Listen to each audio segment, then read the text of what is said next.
Assalamualaikum warahmatullahi wabarakatuh. Waalaikumsalam. Alhamdulillahirrabbilalamin wassalatu wassalamu ala rasulillah. Senang sekali berjumpa kembali di channel Donitan. Pada malam hari ini saya kedatangan tamu Mas Budi ya? Budi di Kristianto. Oh, Budi Kristianto. Iya. Kristen ya?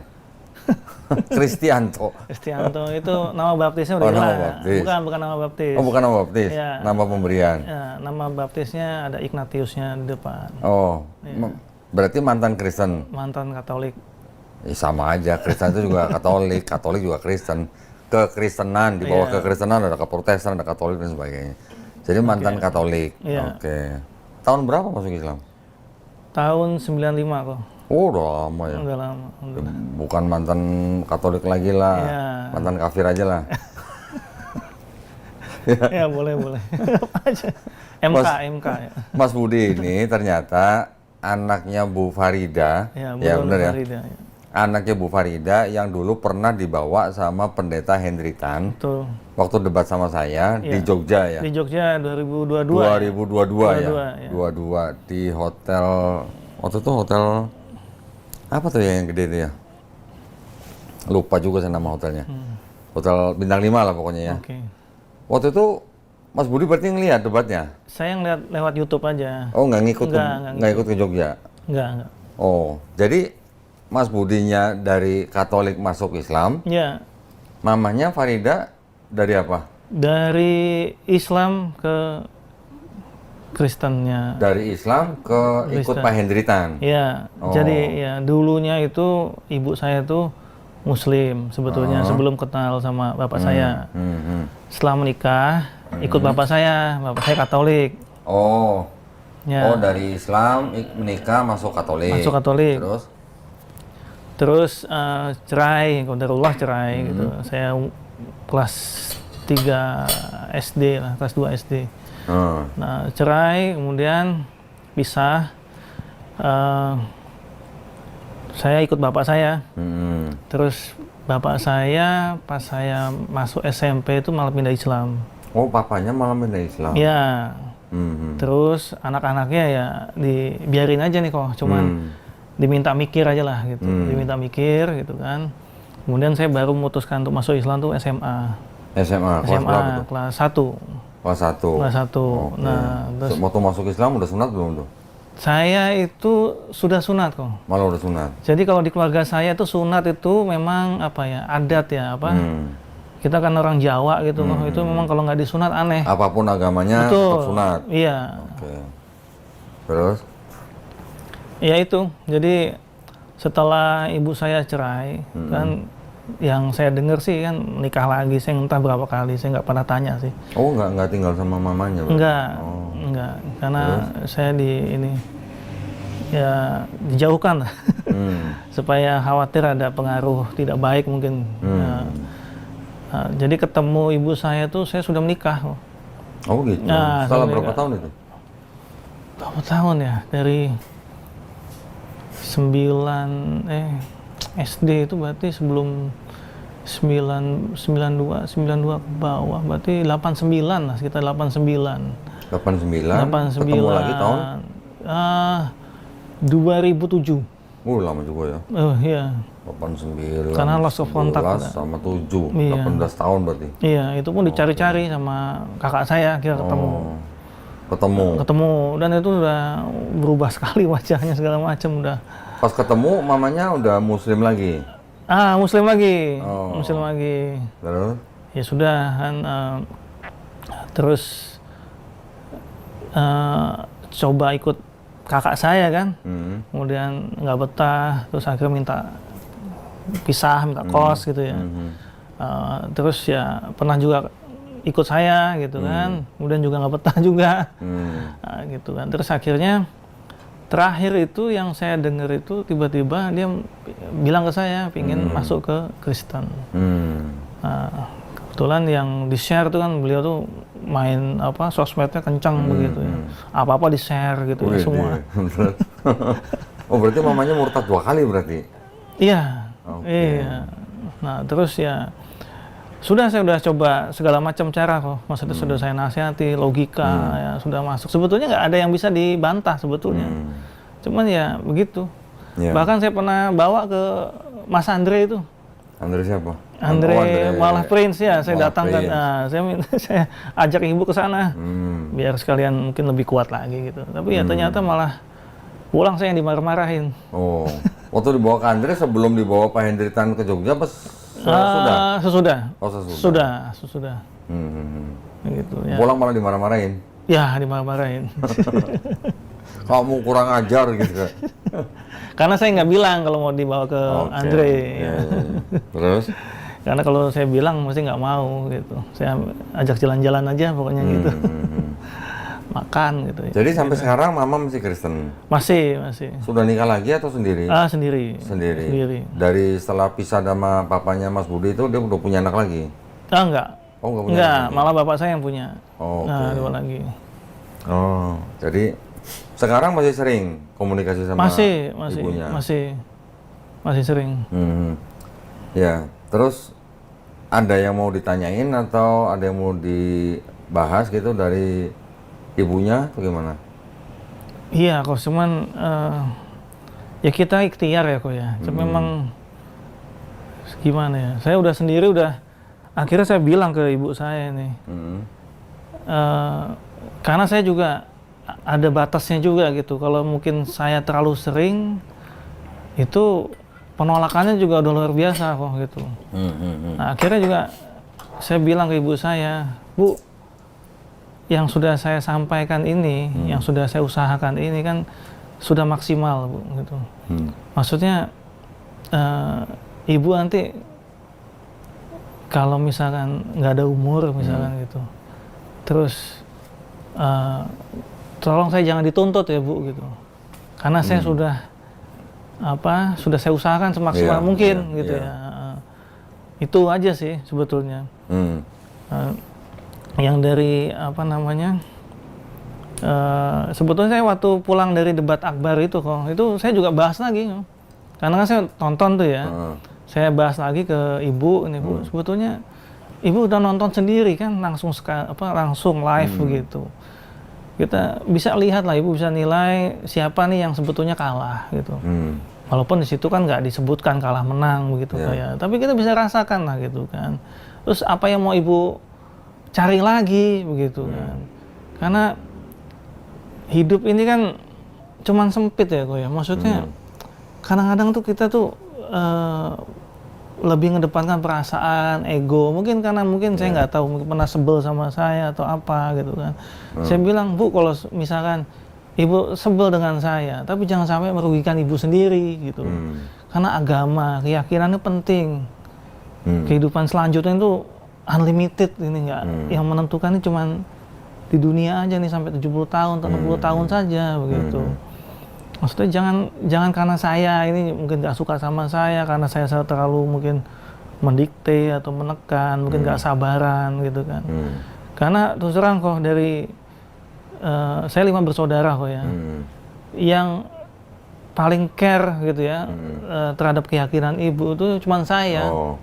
Yang lain walaupun kakak ini muslim gitu ya. Jadi ketika bapak itu sudah masuk Islam, anak-anak ini runtut nih kok masuk Islam semua. Walaupun bapak masih ada sampai sekarang? Masih. Nah terus, tapi setelah itu juga macam-macam. Kakak saya ateis sekarang, ada yang begitu. Ada juga kalau kakak saya yang satu lagi ya Islam tapi liberal begitu ya. Waduh, ada liberal segala. Ya begitu. Jadi macam-macam itunya, outputnya. Sekarang masih komunikasi sama ibu? Masih setiap hari kok. Karena beliau tiap hari masih? Iya, apa aja di forward sama dia. Oh, di forward? Oh, ibunya forward malah? Iya, waduh nih. Makanya kadang-kadang saya juga mau kirim WA tuh hati-hati juga kan di forward kemana-mana nanti. Oh gitu ya, oh aduh. Mamanya pintar nge-forward gitu ya? Betul. Jadi yang di forward apa? Khotbah-khotbahnya Pak Hendritan semua dong? Iya. Semua macam-macam udah. Terus ada yang mau ditanyain? Iya, maksudnya pembahasan yang kemarin itu kok, yang khususnya yang sesi kedua. Nah itu kan sebetulnya kalau saya melihat pembahasan tentang kalau nggak salah tuh label, apakah benar-benar satu-satunya kitab suci ya, kalau nggak salah begitu ya. Saya malah udah lupa topiknya. Itu membekas sekali ke saya, karena saya bilang ini titik telaknya sebetulnya. Itu kalau misalkan sesi 2 itu dipindah ke sesi 1 itu sebetulnya sesi yang seterusnya nggak usah. Itu. Udah nggak usah kepake. Nggak usah pakai. Karena buat apa kok? Jadi kan kalau pendapat saya, mohon maaf kalau salah. Kan kalau kita ini kan merujuk pada sesuatu, tapi rujukannya itu udah nggak layak lagi. Iya. Jadi ya bagaimana gitu ya, nggak usah ketika kita ngomong tentang Trinitas, tentang apapun ya, dogma yang ada di Bible, kemudian kita merujuk situ, dan rujukan sudah nggak kredibel kan, jadi useless gitu kan, nggak ada ini ya. Nah, makanya kan saya tuh kurang begitu suka gitu ya kalau debat itu memperdebatkan Yesus Tuhan atau bukan gitu. Itu bukan apa namanya, bukan tujuan utama kita sebenarnya, karena kita dibatasi dengan ranah kebangsaan ya. Di dalam rangka kebangsaan kita ini kan ada yang namanya Undang-Undang Dasar 1945 pasal 29 ayat 2. Setiap warga negara diberikan hak yang penuh untuk memilih dan menjalankan agama dan kepercayaan masing-masing. Jadi setiap orang mau menyembah apapun asalkan dia bilang itu adalah Tuhan dia dan Tuhan itu Esa, itu udah diakui sama pemerintah kan. Gitu. Ya mereka mau bilang kalau Pak Hendritan kan bukan Trinitarian dia. Dia kan oneness dia. Ya, dia juga nggak mau disebut oneness, tapi aliran dia adalah aliran oneness gitu. Bapak itu Yesus, Yesus itu Bapak, satu pribadi, bukan 3 pribadi. Bingung. Nah, dia mau menyembah Yesus sebagai Tuhan kan itu sebenarnya bukan apa namanya, bukan pemenang kita untuk melarang, gitu kan? Karena agamanya dia juga diakui di negara Indonesia. Makanya ketika saya debat seperti dengan Pak Hendritan itu lebih baik saya ngomongin Bible-nya dia tuh otentik atau enggak. Gitu. Otentiknya dalam arti pertama bisa diandalkan enggak, itu benar-benar firman Tuhan atau bukan, ada kontradiksi enggak, ada ayat yang tidak otentik enggak, gitu-gitulah. Nah, jadi ketika kita bisa membuktikan itu, bahkan kita live kan di YouTube, setiap orang bisa nonton, ya kita nggak cari menang kalah. Saya sama Pak Hendritan juga berteman baik. Pak Hendritan nggak bisa menerima argumen saya, yaitu hak dia. Yang penting kan yang nonton. Nah, yang nonton ini kan bisa menilai sendiri, dia bisa mengambil manfaat daripada video itu. Mungkin yang Islam jadi tambah kuat iman akidahnya, mungkin yang lain ada di luar Islam nonton debat kita terus menjemput hidayah, itu kan bonus buat kita gitu. Saya sih nggak pernah mentargetkan untuk memualafkan Pak Hendritan, gitu nggak ada gitu. Betul ya, jadi saya nggak punya target untuk memualafkan siapa-siapa, karena saya tahu persis hidayah hanya milik Allah SWT. Nabi aja nggak bisa membuat pamannya masuk Islam, apalagi saya gitu. Jadi kita hanya berdakwah sesuai dengan kemampuan dan ilmu kita, diterima oleh masyarakat Islam alhamdulillah, diterima oleh orang yang bukan Islam alhamdulillah juga. Kalau kemarin waktu itu ada pembahasan tentang argumentasi dari Pak Hendritan ya, tentang bahwa bukti bahwa Bible itu adalah kitab suci dari itunya abjadnya ya, dari ini kok K-nya besar, S-nya besar. Gimana kok? Saya kadang ketawa. Kalau dengar itu sebenarnya saya ketawa. Gini, ketika orang menerjemahkan, yang dipegang oleh Pak Hendritan itu kan adalah bukan kitab suci, itu adalah terjemahan dari kitab yang dianggap kitab suci. Yang menerjemahkan ini orang yang sudah menggunakan kaidah penerjemahan ada huruf besar, ada huruf kecil. Tapi kitab yang dianggap kitab sucinya mereka yang dalam bahasa Yunani kan nggak ada huruf besar, huruf kecil. Betul. Nah, jadi ketika orang menerjemahkan menggunakan huruf besar, huruf kecil, kaidahnya, terus kemudian untuk gelar sesuatu menggunakan huruf besar, huruf kecil, itu kan berarti sudah menggunakan penafsiran. Gitu. Betul. Ya gitu aja. Itu hak-hak mereka aja. Mau nulis kata apa pakai huruf besar atau huruf kecil, itu ya hak mereka. Itu. Kalau dari Koh Dondi sendiri sudah selama meneliti nih ya, banyak ya yang ketidaksinkronan ya dari Kalau ketidaksinkronan akhirnya begini, ketika kita sudah dulu waktu kita belajar kristologi kan kita mulai dari bagian yang kecil. Iya. Apa nih? Pertama kali dulu diajarkan yang kita pelajari adalah Yesus itu Tuhan atau bukan. Biasanya kan begitu kalau orang kristologi belajar. Lama-lama saya keluar dari situ, saya masuk ke kritik teks. Ke kritik teks kita membahas atau kita mempelajari dalam Bible itu ternyata ada kontradiksi.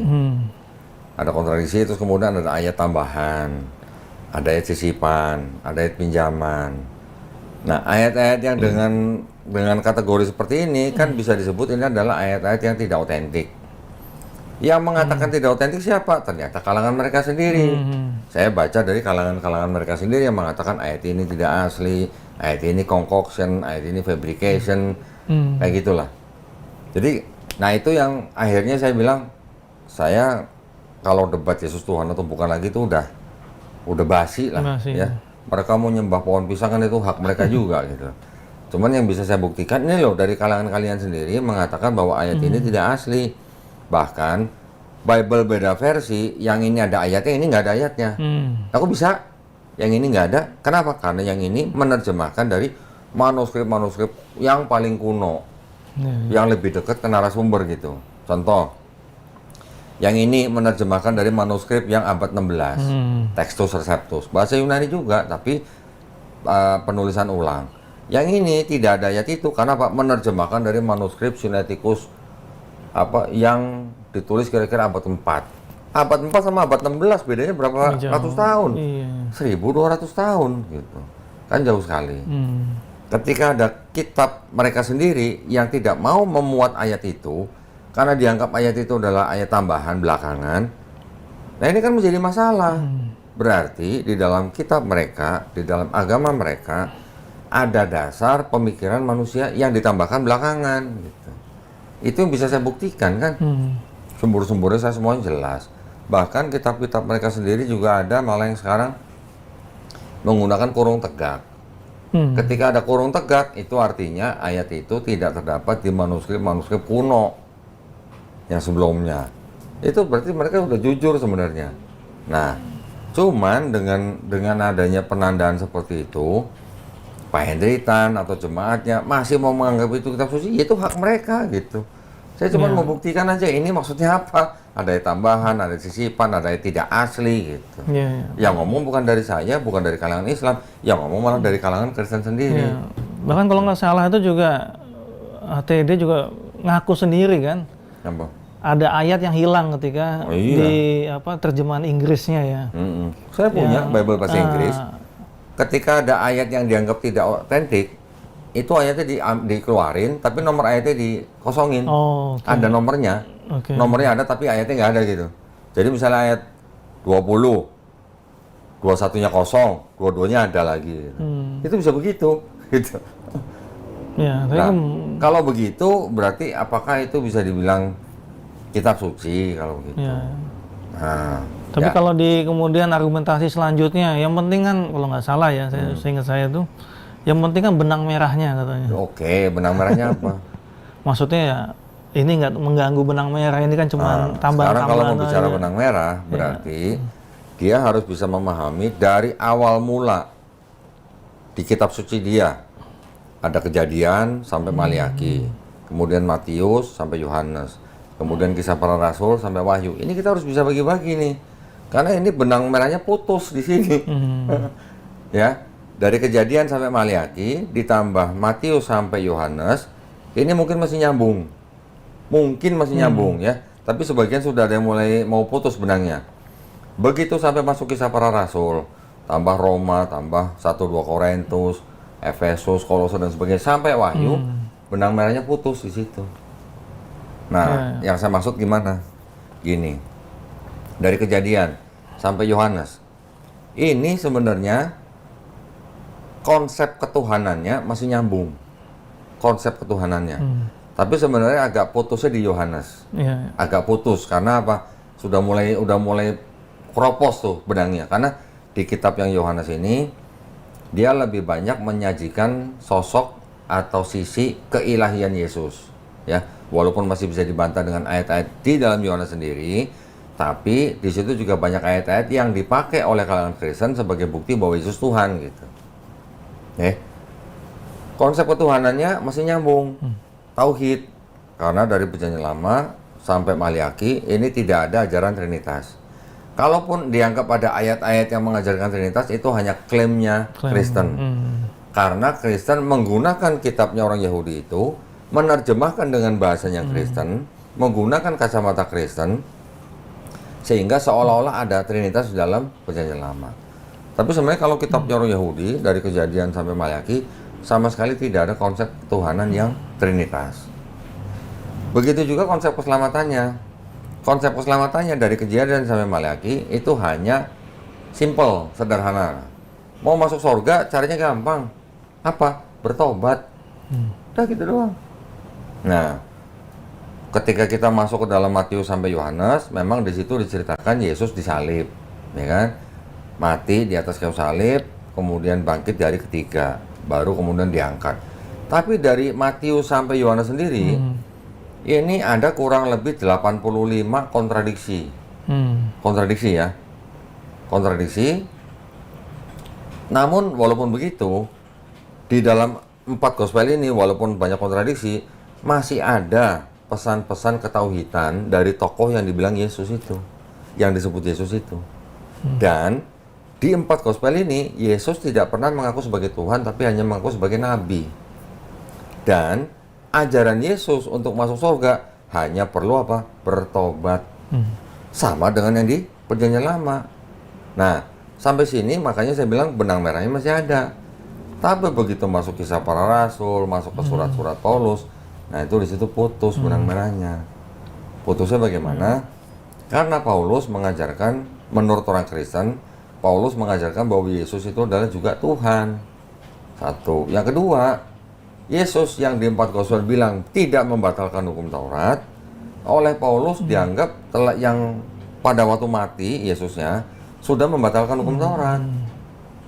Itu putusnya di situ benang merahnya.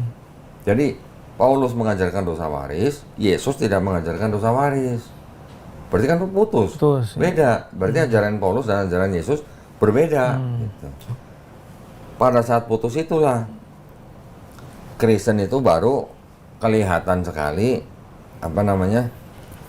menjadi yang disebut dengan politeis, penyembah Tuhan yang lebih dari satu. Gitu. Ada Bapa, ada Yesus. Kalau Trinitarian nambah dengan Roh Kudus, kalau Hendritan tidak ada pribadi ketiga, hanya Bapa dan Yesus, satu pribadi gitu. Makanya dia disebut oneness. Bukan Unitarian juga ya? Mungkin bisa disebut kelompok Unitarian, tapi Unitarian itu kan juga ternyata banyak kelompok-kelompok lain gitu. Ada Saksi Yehova, ada oneness, nanti ada Sabellianisme gitu. Ada modalisme, mirip-mirip, cuman dikit-dikit beda akidahnya. Karena begitulah makanya jadi Kristen begitu banyak aliran. Iya, kok kalau dibanding sama Islam nih kok ya. Kalau kita ngomong hadis saja ya, hadis itu kan kalau kita lihat perawinya saja ini kalau dia diketahui sudah pernah berbohong gitu ya, itu kan sudah langsung coret kan gitu kan. Walaupun sebetulnya kalau bisa dibilang kalau secara kemanusiaan bisa jadi dia pas itu nggak bohong begitu kan, tapi karena kredibilitasnya ini menjaga keotentikannya hadis itu ya nggak bisa dipakai begitu loh. Maksud saya ini dengan sebegitu banyak kontradiksi itu kan harusnya take down. Harusnya begitu. Sekarang kalau merekanya mau take down ya berarti nggak ada Kristen dong. Sedangkan Kristen kan disebarkan dengan apa? Dengan doktrin. Ketika Kristen itu sudah menjadi institusi yang bermula di Romawi, itu yang harus disebarkan ke seluruh dunia, apalagi di abad pertengahan ketika mereka sudah membagi bumi menjadi dua, Barat Spanyol, Timur Portugis. Mereka menyebarkan imperialisme, kolonialisme dengan moto 3G, Gold, Glory, Gospel. Nah, jadi ya apapun yang ada di dalam kita mereka ya nggak bakal di gitu. Padahal tuh kalau dalam Islam itu kan kita mengenal namanya nakliyah itu ya. Jadi sesuatu yang gaib itu harus diambil dari nas. Ya. Tapi kalau nasnya itu kan harus diuji dengan akal lagi ya kok ya. Kalau di Islam kan kita mengenal hadis, tadi kalau sebut hadis ya, macam-macam kan, ada sohi, ada hasan, ada doi, ada maudhu, bahkan ada mungkar, segala macam. Iya. Tergantung daripada matanya, perawinya, sanadnya dan sebagainya. Kalau tidak sampai ke Rasulullah, udah nggak bakal diterima. Tapi maksud saya, kalau di Kristen itu nggak ada tradisi begitu. Nah itu hadis yang merupakan sabda Nabi itu dikeluarkan, tidak masuk dalam Quran. Bahkan sampai ketika Nabi masih hidup saja, Nabi melarang sahabat-sahabatnya untuk mencatat sabda dia. Ya kan? Karena ditakutkan bercampur dengan ayat Quran. Tuh. Ya kan? Bahkan baru ditulis hadis-hadis itu 200 tahun setelah Nabi nggak ada. Iya. Quran yang dipelihara dulu nih. Nabinya nggak mikirin sabda dia, walaupun kita juga mengenal mungkin ada hadis-hadis yang ternyata juga berasal dari wahyu, gitu, ya kan? Itu yang begitu juga kan sebenarnya kan bukti bahwa dia adalah benar-benar seorang nabi. Nah, cuman masalahnya beda tradisi nih. Kalau Kristen ini tradisinya tulisan, kalau Islam itu tradisinya lisan. Quran diturunkan dengan tradisi lisan. Jadi pada waktu Nabi masih hidup, dijaganya bukan dengan tulisan tapi dengan lisan, dengan hafalan. Sedangkan Kristen ditransmisikan dalam tradisi tulisan. Tulisan ini disalin. Ketika tulisan itu disalin-salin, pasti ada kesalahan. Ya kan? Belum lagi ada penambahan pemikiran manusia. Nah, gara-gara begitu, jadi yang terjadi adalah di Quran, walaupun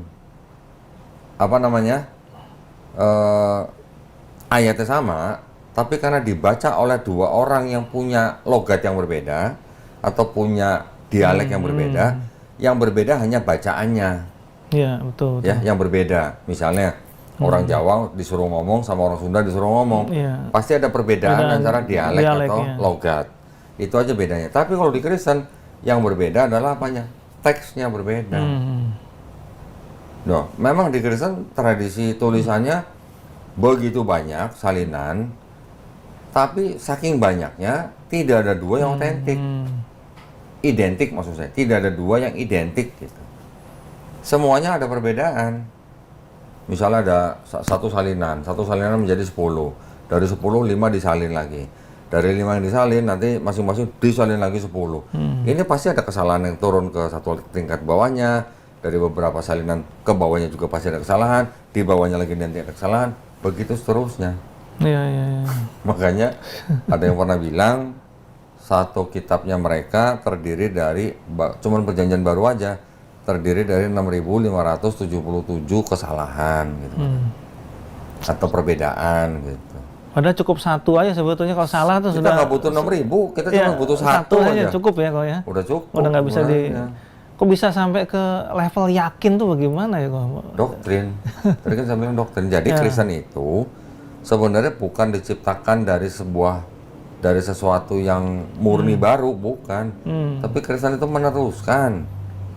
Meneruskan dengan cara apa? Mengadopsi kepercayaan orang-orang sebelumnya, diadopsi, dimodifikasi menjadi agama baru. Gitu. Tapi konsep kepercayaannya bukan hal yang baru. Sebelum-sebelumnya sudah ada orang yang percaya, ada orang yang disalib, dibunuh, mati, 3 hari bangkit, kemudian menjadi dewa dan sebagainya. Banyak orang sudah percaya dewa yang lahir tanggal 25 Desember dianggap sebagai Tuhan. Banyak juga orang percaya macam-macam lah hal-hal yang banyak di Kristen ada gitu loh. Iya, sinkretisme ya. Nah, itu diambil sama Kristen, dimodifikasi, ceritanya mungkin sama, nama orangnya diganti, nama tempatnya diganti. Jadi Kristen gitu. Iya. Berarti kalau ada anggapan ya mungkin dari orang-orang yang aliran ateis nih ya, menganggap bahwa semua agama itu dogmatis, itu betul nggak kok? Kalau dogmatisnya betul, Islam juga dogmatis, tapi di belakang dogmatis itu kan ada hal-hal lain yang juga penting. Di belakangnya itu kan ada apa? Ada yang namanya bukti bahwa di belakang dogmatis itu ada sesuatu yang tidak bisa dibantah. Ini tidak mungkin karangan manusia. Nah, berarti jadi nggak dogma itu ya? Enggak, dogmanya tetap jalan. Dogma, ya. Atau doktrinnya tetap jalan. Nggak apa-apa, ada doktrin. Doktrin itu tidak harus selalu bermakna negatif. Tapi di balik doktrin itu ada sesuatu yang tidak bisa dibantah bahwa ini bukan karangan manusia. Nah, berarti ini murni berasal dari pencipta gitu. Itu keunggulan Islamnya di situ. Keunggulannya di belakang doktrin itu banyak bukti-bukti ayat-ayat dalam Quran yang dikonfirmasi oleh sains zaman sekarang gitu. Yang mana pada zaman Quran itu diturunkan tidak mungkin ada orang mengetahui hal itu gitu. Makanya orang-orang ilmuwan pun sebagian ada yang mengakui bahwa itu tidak mungkin karangan Nabi Muhammad SAW. Itu pasti berasal dari Sang Pencipta gitu. Karena tidak mungkin seorang nabi yang umi bisa tahu itu tanpa teleskop, tanpa mikroskop, tanpa alat-alat tertentu yang adanya baru zaman sekarang. Tapi sebelum diketemukan itu yang paling berasa itu kan gaya bahasa ya kok ya? Gaya bahasa yang nggak ada di kalangan bangsa Arab pun nggak ada yang punya gaya bahasa yang seperti itu. Iya, karena gaya bahasa Arabnya Quran dengan gaya bahasanya orang Arab beda. Iya.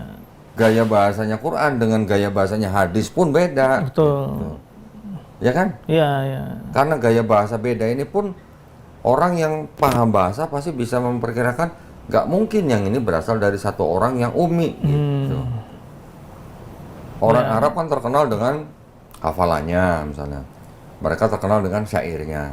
Ini beda, gaya bahasanya Quran itu beda. Orang yang orang yang tidak orang-orang Quraisy yang jago-jago syair itu ketika mendengar syair Quran mereka juga takjub.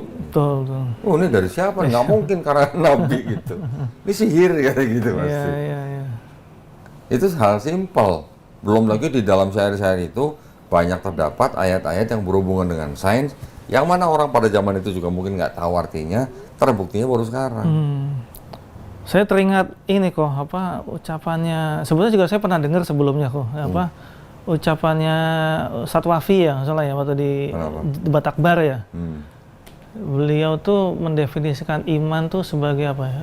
Tasdikul jazm, mutabikul lil waqi, anil dalil. Pembenaran yang pasti berdasarkan fakta dan dalil. Itu kena banget gitu ya. Jadi urutannya tuh logis sekali kan. Kita bisa membenarkan sesuatu yang pasti atau muncul keyakinan karena kebenaran yang pasti, karena ada fakta. Fakta kalau kita bisa nalar, tapi kalau nggak bisa dinalar yang sesuatu yang goib, berarti kan harus iman, dalil begitu kan. Tapi dalilnya juga nanti akan diuji dengan akal gitu loh. Maksudnya ini sains banget gitu. Oh ya. Memang di Islam itu kan kita harus akal dulu baru iman. Iya. Kenapa imannya belakangan? Karena ada sesuatu yang goib. Yang tidak atau berada di luar dimensi panca indera manusia. Betul. Makanya kita ya harus beriman, tapi iman ini belakangan setelah akal kita dipakai. Betul, ya. Setelah akal kita sudah menerima fakta ya, baru kita beriman kepada sesuatu yang goib. Akalnya sudah menangkap gitu loh. Ya, misalnya konsep ketuhanannya, konsep keselamatannya, semuanya logis. Baru kita beriman kepada sesuatu yang goib. Ya. Tapi kalau kesan kan kebalik, imannya di depan. Iman dulu, baru akalnya ngikut-ngikutin iman gitu. Padahal kalau kita lihat dari nol ya kok ya, kan sampai kita sepakat bahwa Tuhan itu ada, kan kita sama bareng-bareng sama yang kaum beragama lain, kita sepakat bahwa Tuhan itu ada, dan mereka juga menggunakan logika juga gitu. Ya. Cuman ketika itu logikanya mereka bukan logika yang apa ya, bukan logika yang logis gitu maksudnya. Logisnya dalam arti mereka tetap mengedepankan imannya dulu. Mereka tidak mau menguji logikanya daripada konsep ketuhanan mereka dulu. Gitu. Contoh, di Kristen kan mereka percaya bahwa Tuhan yang Maha ini bisa menjelma jadi manusia. Kalau dari ilmu Islam itu kan sesuatu yang tidak logis. Iya. Kenapa tidak logis? Karena Tuhan yang Maha ini pasti juga punya sifat mustahil. tidak mungkin Tuhan yang maha ini menjadi tidak maha ini pada saat yang bersamaan. Tidak mungkin Tuhan ini yang maha pintar menjadi maha bodoh. Tidak mungkin Tuhan ini yang maha benar menjadi entitas yang tidak maha benar pada saat yang sama. Artinya di Islam kita memahami Tuhan yang maha ini juga punya sifat mustahil. Kita mengenal ada 20 sifat mustahil Allah kan. Mereka mengesampingkan itu dulu. Yang ada di mereka adalah, oh mereka beriman bahwa Tuhan ini maha kuasa. Karena maha kuasa makanya dia bisa jadi manusia. Kenapa? Di balik doktrin itu, di balik itu ada doktrin bahwa Tuhan itu harus menjadi manusia karena harus menebus dosa mereka. Ini udah jadi satu sistem nih. Satu sistem kepercayaan, konsep keselamatan, dan konsep ketuhanan. Ininya yang sama mereka tidak mengenal sifat mustahil Tuhan gitu. Kalau di Islam kita kenal sifat mustahil. Sama aja seperti kita lah. Kita diciptakan dengan kodrat manusia begini, mustahil kita bisa terbang seperti burung tanpa alat bantuan apa-apa. Mustahil itu kan tetap harus ada. Mustahil kita bisa menyelam di air 2 hari gitu, menyelam di laut seperti ikan. Kan nggak mungkin karena kita diciptakan dengan paru-paru. Kita diciptakan dengan kodrat tertentu sehingga kita sudah punya tempat tertentu untuk hidup misalnya. Nah, begitu juga Tuhan yang maha ini pasti juga punya sifat mustahil. Tapi pemahaman tentang Tuhan kemudian menjelma jadi manusia itu kan ngambilnya juga dari Bible ya, kok ya. Maksudnya begini, justru Bible mengambil dari sistem kepercayaan orang-orang sebelumnya. Enggak maksud saya ketika berangkat dari nol ya, maksudnya kita nih bukan yang beragama gitu misalkan taruhlah, kemudian memutuskan untuk beragama, mempercayai adanya Tuhan. Itu kan sebenarnya sudah cukup bagus tuh, berangkatnya sama nih, sama-sama punya Tuhan. Tapi kemudian ada PR-nya lagi, Tuhan itu siapa, kemudian bagaimana sifatnya gitu kan, bagaimana macam-macamnya, kemudian ada surga neraka yang sifatnya emang tidak bisa dicerna dengan akal gitu. Cuman sayang gitu, sudah sampai startnya bagus gitu ya, dibanding dengan yang ateis itu. Karena saya juga banyak juga dialog sama ateis karena juga saudara sebenarnya saya. Kalau gini Mas, sebenarnya kalau ateis sama Kristen, kalau menurut saya malah lebih maju ateisnya. Lebih maju ateisnya. Karena ateisnya berpikir. Sedangkan Kristennya kan tidak memikirkan sifat mustahil Tuhan itu. Mereka mengesampingkan itu. Mereka mengesampingkan akal itu, mereka menerima itu tanpa akal, mereka beriman gitu kan. Tapi kalau ateis memang lebih maju, lebih mikir dia. Ateis itu sebenarnya sudah mengucapkan setengah kalimat dua kalimat syahadat, setengahnya gitu. Baru 1 kalimat. Maksudnya gimana? Maksudnya gini, mereka kan mengatakan apa? La ilaha. Tidak ada Tuhan kan? Mereka tidak percaya Tuhan kan? Cuma tinggal setengah 1 kalimatnya. La ilaha illallah. Cuma illallahnya aja mereka kurang gitu. Gitu maksudnya. Benar nggak? Tapi ini beda jauh jadinya. Enggak. Mereka sebenarnya berpikir, mereka tidak mempercayai ada Tuhan.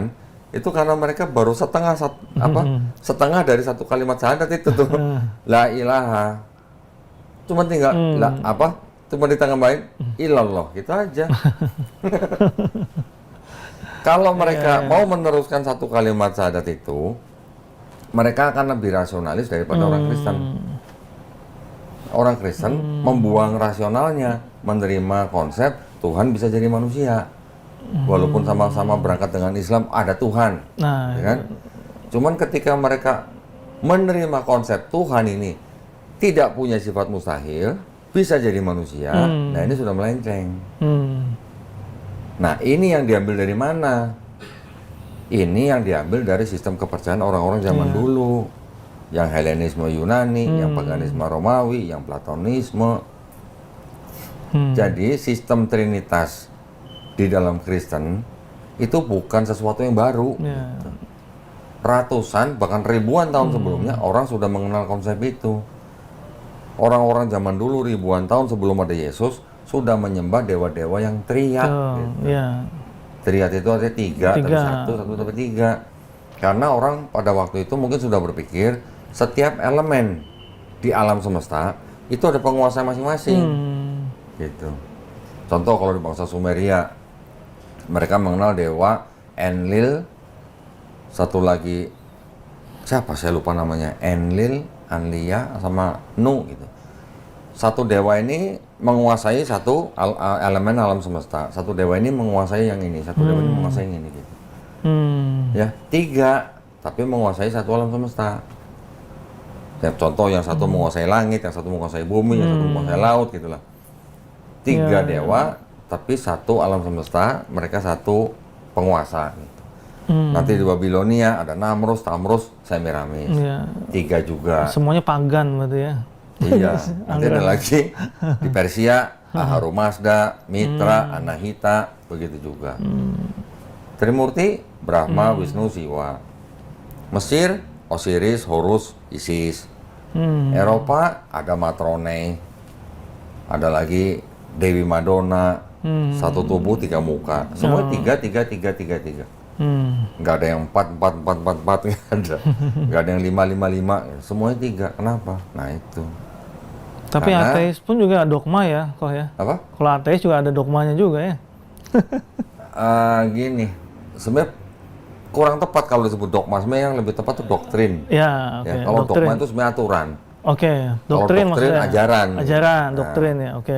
Jadi kalau ajaran-ajaran yang seperti itu, doktrin-doktrin seperti itu sudah ada sebelumnya. Dari filsuf-filsuf Yunani pun sudah mengatakan bahwa alam semesta ini dibatasi dengan 3, awal, tengah, akhir. Nah, sistem ini yang dipakai untuk menyembah dewa-dewa mereka. Ada perwakilan dewa ini, 3 tapi satu Tuhan.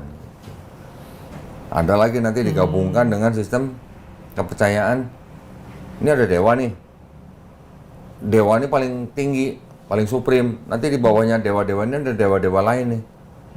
Jadi ada dewa paling tinggi, di bawahnya ada dewa-dewa yang lebih rendah. Nanti dewa yang paling tinggi ini bisa punya anak dari dewi lain, bisa punya anak dari manusia. Gitu. Ini juga diadopsi sama Kristen. Jadi kalau ada politeis, Tuhan yang banyak, sistem yang tadi barusan saya jelasin, itu namanya henoteis. Henoteis berarti mereka percaya ada dewa yang supreme, tapi ada dewa-dewa di bawahnya yang lebih rendah. Jadi mungkin nggak kok kalau dilihat dari apa, misalkan kemunculannya Paulus ya, kita lihat apa namanya, sepak terjangnya lah ya gitu. Kita mau coba analisa apakah Paulus itu sebetulnya pagan gitu. Maksudnya kemudian menyisipkan apa namanya pemahamannya itu menyebar lah ini berbarengan dengan kekristenan begitu kan, daripada kemudian diadu begitu kan, ya mendingan dikompromikan gitu. Toh sama-sama akhirnya ikut tersebar dengan tersebaran Kristen juga gitu kok. Itu menurut saya sih smart banget kalau itu benar begitu ya. Gini, jadi pada waktu zaman Paulus masih hidup pun, orang-orang yang ada di Palestina, artinya orang-orang yang hidup di Mediterania itu memang orang-orang yang masih kental dengan ajaran pagan. Masih kental. Lah ketika Barnabas dan Paulus menyembuhkan orang lumpuh di dekat kolam, orang-orang yang melihat langsung nyebut Barnabas sebagai apa? Zeus. Orang menyebut Paulus sebagai apa? Hermes gitu kan. Mereka masih mudah sekali menganggap orang yang punya kemampuan khusus dengan sebutan dewa gitu. Jadi orang-orang pada zaman itu memang orang-orang yang masih sangat kental dengan paganisme. Nah, yang terpengaruh oleh ajaran paganisme Romawi atau Helenisme Yunani, yang terpengaruh itu kan bukan cuma orang-orang di luar Yahudi, orang Yahudi pun juga ada yang terpengaruh. Karena apa? Karena ada budaya yang sudah dijalankan beratus-ratus tahun di suatu tempat tertentu. Akhirnya Yahudi ini yang tadinya apa namanya monoteis, kan pasti juga ada asimilasi dengan penduduk lain, punya anak dari orang suku bangsa lain. Nah, keturunan-keturunan ini yang kemungkinan mengikuti Helenisme dan paganisme pada waktu itu, ini yang akhirnya menjadi jemaatnya Paulus gitu loh. Nah, belum lagi nanti dari bangsa Romawi yang menjadi penjajah di situ, yang mana mereka juga sudah percaya dengan paganisme, makan babi dan segala macam. Ini yang akhirnya menjadi audiensnya Paulus. Paulusnya sendiri mengaku dia adalah orang Ibrani asli. Bapaknya dari suku Benyamin. Tapi ibunya dari Tarsus. Yunani. Yunani. Pagan. Helenisme. Nah, yang namanya anak pasti kan besar pasti ada pengaruh dari ibunya. Iya. Nah, belum lagi orang-orang yang tinggal di situ semuanya kan memang orang-orang sudah terbiasa apa ya? Sudah terbiasa menyembah Tuhan-Tuhan yang banyak gitu. Jadi ketika mau dijadikan satu nih konsep-konsep itu, konsep trinitasnya, konsep helenismenya, konsep paganismenya, konsep belum lagi tambahan filosofinya, dijadikan satu, mengadopsi cerita-cerita yang sudah ada, mengadopsi konsep-konsep yang sudah ada, dikemas dengan nama baru, Kristen gitu. Lah penciptanya siapa? Ya Paulus. Awalnya orang-orang menyebut Paulus dan Barnabas yang sudah tinggal di Antioquia selama setahun, baru mereka disebut Kristen. Lah sebelumnya Yesus dan murid-muridnya disebut Kristen? Enggak. Dan ternyata surat-surat Paulus ditulis lebih dulu daripada Matius, Markus, Lukas, Yohanes.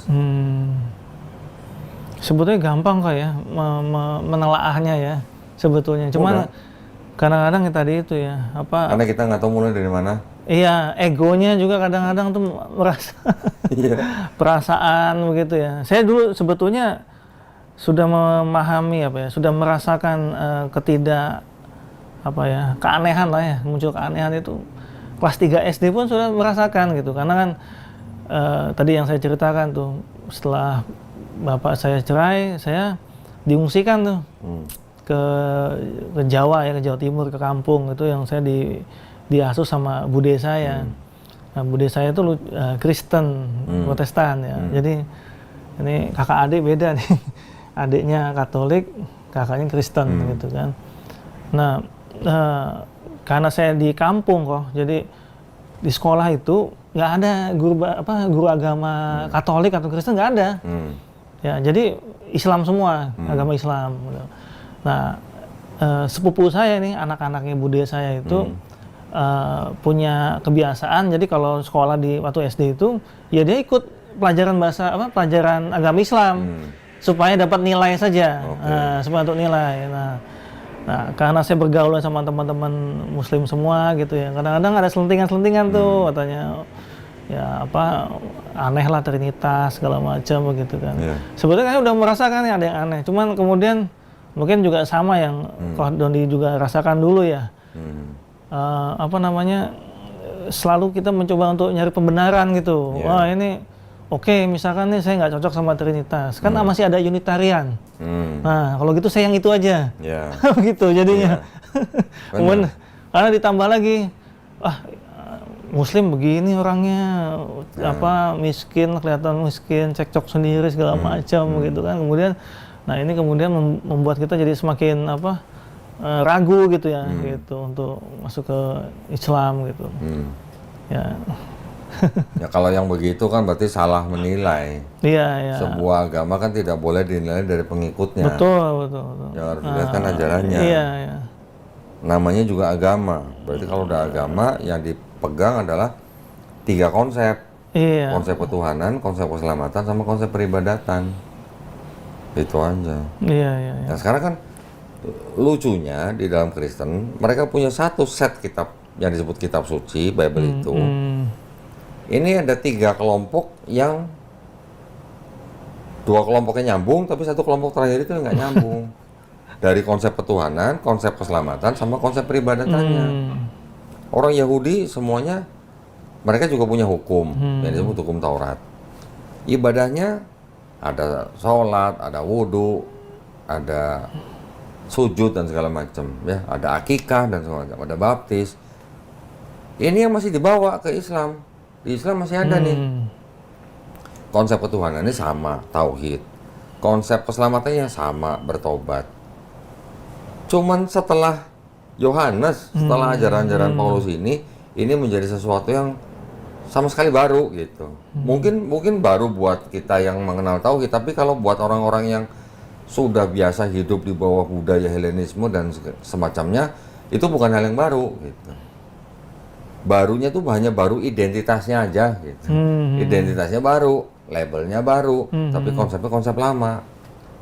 Konsep yang sudah dipercaya ribuan tahun yang sebelumnya hanya muncul dengan nama yang baru. Nama yang baru, kemasan yang baru. Iya, nama yang baru, tapi di dalam kitabnya mereka mengambil kitabnya orang yang bertauhid gitu.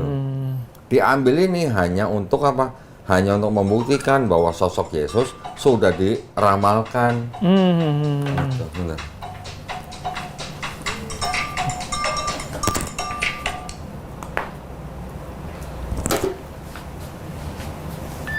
Cuman gitu aja sebenarnya. Jadi sebenarnya Kristen itu konsepnya bukan konsep baru, konsep lama, baju baru gitu lah. Iya. Gitu doang. Iya, makanya saya pengen ketemu Koh Dondi itu ya begitulah. Jadi supaya mungkin obrolan kita ini ya bisa apa ya? Nah kalau buat pandangan ya. Kalau buat ibunya Mas Budi mah belum tentu dia bisa paham beginian. Gitu. Ya, setidaknya buat yang lain juga ya, karena ya keyakinan ini jangan kemudian disepelekan begitu ya, dianggap ini ya. Jadi kalau kristologi itu juga boleh dikatakan.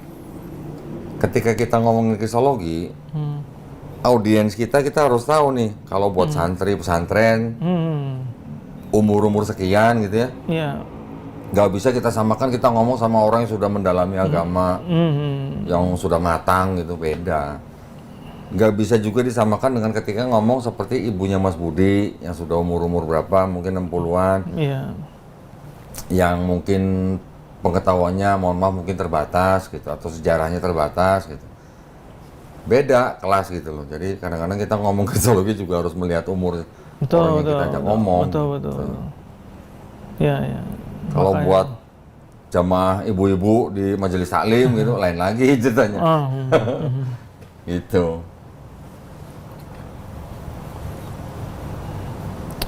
Oke kok. Ya. Memang panjang kalau mau diomongin semua ya, karena saling berkaitan. Gitu. Bedanya Yahudi dengan Islam kan hanya karena mereka tidak mau menerima Nabi Muhammad SAW sebagai nabi mereka, tapi syariatnya mereka berhenti di syariat yang dianggap dengan Taurat. Ya. Sedangkan itu sudah disempurnakan di dalam Islam, dalam Quran. Mereka tidak mau menerima itu, ya mau nggak mau tetap disebut sebagai kafir, walaupun mereka bertauhid. Gitu. Jadi kafir bukan berarti orang tidak percaya Tuhan, orang yang tidak menerima kebenaran Islam. Iya, betul. Itu aja. Betul. Bukan pagan ya. Kan? Kalau Qurannya belum turun, Nabi Muhammad SAW belum diutus sebagai nabi, orang Yahudi dan orang Nasrani yang mengikuti Taurat dan Injil yang diterima oleh nabi-nabinya, ya mereka memperoleh pahalanya, mereka memperoleh nikmat yang disediakan gitu. Mereka tidak sedih, tapi ketika orang-orang ini yang menyimpang yang pengikutnya Nabi Isa AS menjadi Kristen atau misalnya, terus kemudian pengikutnya Nabi Musa ini yang menjadi Yahudi zaman sekarang kita lihat tidak mau menerima Quran dan sebagainya, ya sudah, mohon maaf jadinya. Iya betul. Ya kan? Iya. Itu kadang-kadang gimana ya, orang Islam sendiri mungkin pandangannya juga masih beda-beda itu terhadap dua agama ini, agama Yahudi dan agama Kristen ini. Masih kadang-kadang masih tidak bisa membedakan Yahudi zaman dulu yang belum menerima Quran sama Yahudi dan Kristen yang sudah pernah tahu Quran. Beda kan posisinya? Betul, beda ya. Iya kan? Beda. Sebelum Quran diturunkan, orang-orang Bani Israel itu benar yang menerima Taurat dan Injil, yang mengikuti apa yang diajarkan nabi-nabinya, ya masuk surga. Iya. Gitu kan? Tapi setelah mereka beranak pinak, sudah berapa keturunan, Quran diturunkan, mereka menolak. Ya mohon maaf. Gitu. Harusnya apa? Sudah kalau bahasa engineering sudah superseded. Superseded. Ya. Kayak gitu. Ya, memang gimana ya? Nah, kan kita sering mendengar agama samawi itu Yahudi, Kristen, Islam. Yang kita sering dengar nih. Iya. Tapi kan itu pandangan orang yang di luar agama itu. Tapi ketika kita berada di dalam yang disebut dengan Islam, Nasrani atau Yahudi, saya nggak tahu pandangan Yahudi dan Kristen ya. Mereka disebut agama samawi, mereka senang-senang aja. Apalagi Kristen gitu. Tapi kalau buat kita Islam, kita jangan mau disebut agama samawi itu Yahudi, Kristen dan Islam. Menurut itu agama samawi apa? Ya, samawi, sebagai orang Islam. Ya cuma Islam. Ya. Iya, ya cuma Islam. Kenapa? Karena di dalam Quran Allah SWT berfirman, Inna dina indallahil Islam. Berarti Yahudi dan Nasrani diridhoi nggak itu dua-duanya? Ini pandangan Islam, ya pandangan Yahudi dan pandangan Kristen mungkin mereka bisa beda ya, punya hak sendiri gitu. Iya. Karena kalau kita bilang Yahudi juga agama samawi, Nasrani juga agama samawi, atau Kristen juga agama Nasrani samawi, kita sedang menolak inna dina indallahil Islam itu. Gitu. Iya, betul. Nah, terus terkadang bahkan masih banyak saudara kita yang Islam memandang kitabnya orang Yahudi dan kitabnya orang Kristen ini sebagai Taurat dan Injil yang dimaksud Quran. Setuju nggak? Wah, enggak lah. Harusnya Bible aja ya sebut ya. Cocok iya. Ya. Dan juga mungkin kita sering mendengar pertanyaan. Kan orang Islam sering bilang, karena Quran juga, karena memang Quran juga menyatakan hal yang demikian, bahwa kitabnya yang dulu diterima oleh nabi-nabinya itu sudah dirubah-rubah oleh mereka. Ketika menjadi kitabnya orang Yahudi dan menjadi kitabnya orang Kristen, mereka tidak terima kan kalau mereka bilang kitabnya udah dirubah-rubah. Mereka ganti nanya, kalau gitu mana yang asli? Gitu. Ya kan? Nah, kadang-kadang orang Islam juga nggak bisa jawab. Kalau ditanya mana yang asli, mana? Nah, mereka menggunakan stigma itu untuk membenarkan kitab-kitab mereka di mata Quran. Tuh. Iya. Nanti menggunakan ayat bahwa Nabi kalau ragu suruh bertanya kepada orang-orang ahli kitab. Gitu. Ya kan? Iya. Padahal pernah nggak kita baca Nabi bertanya kepada ahli kitab tentang Quran? Kan nggak pernah. Iya. Kalau orang Jawa nyebutnya apa? Golek bolo. Nah, nyari remis itu. Nyari sama salahnya gitu. Nah, nyari remisnya. Biar nggak disalahin ya udah kita sama-sama salah. Iya, jadi kita orang Islam harus berani mengatakan bahwa kitabnya mereka yang disebut Taurat atau kitabnya Kristen yang disebut dengan Injil itu bukan Taurat dan Injil yang dimaksud Quran.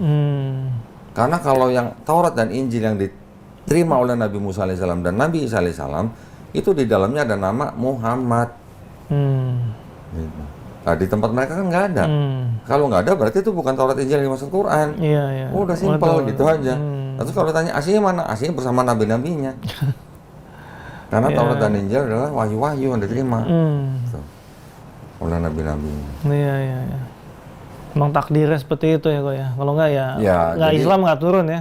Iya, jadi kita jangan sampai keluar daripada kacamata Islam. Oh iya, harus betul. Kadang-kadang kita yang ketarik kacamata Islamnya ditinggalin, kita ikut kacamata orang mereka. Itu yang nggak boleh.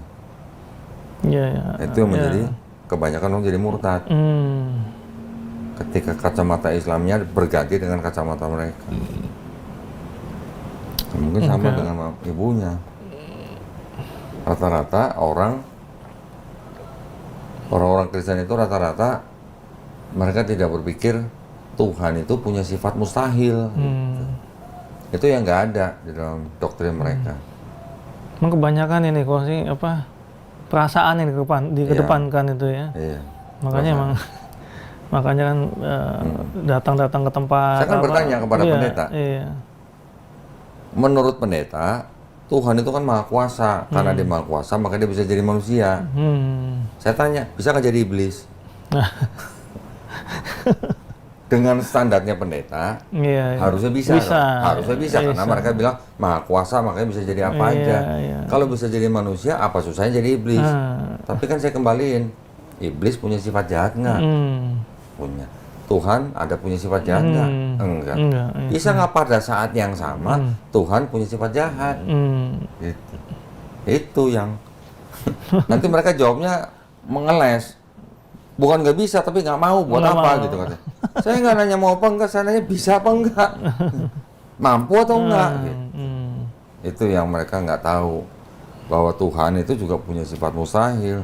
Tuhan yang Maha Esa tidak mungkin berbohong.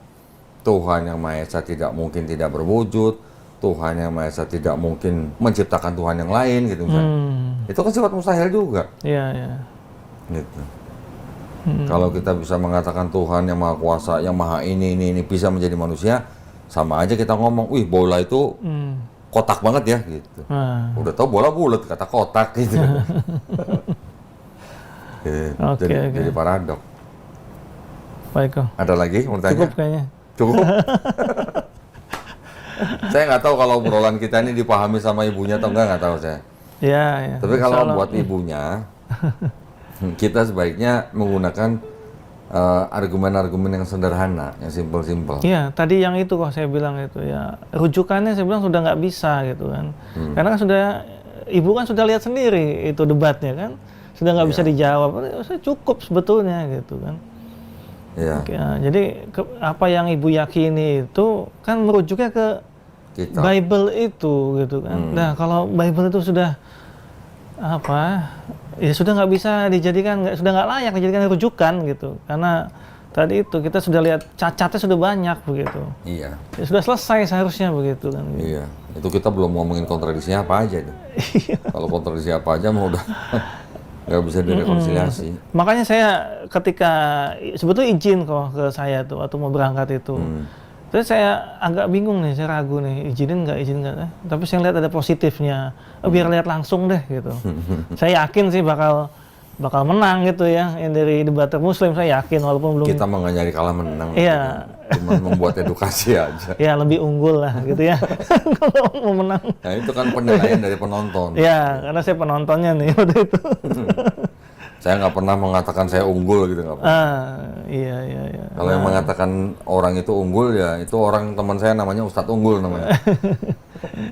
Iya, kalau dari saya terus kan, ini dari orang lain nih, kurang apa lagi gitu kan. Ya, tapi ya sudahlah. Ya, semoga lah maupun seperti ini kondisinya, tapi mungkin suatu saat bisa. Ya selama ibunya masih hidup, Mas Budi tetap harus doain. Iya, itu doain supaya ibu dapat hidayah. Iya, tapi kalaupun nanti ibunya berpulang bukan sebagai orang beriman, ya sudah, kita juga nggak bisa komplain ke Allah Subhanahu Wa Taala. Iya, betul. Ya. Iya kok, cukup Pak. Gitu ya? Iya, terima kasih. Ya. Cukup ya? Iya. Okay. Baik, kalau cukup kita sudahi obrolan kita karena kopinya udah habis. Ya. Saya masih banyak. Oh, masih banyak. Minum dikit. Karena kopi saya udah habis berarti berhenti, stop berarti.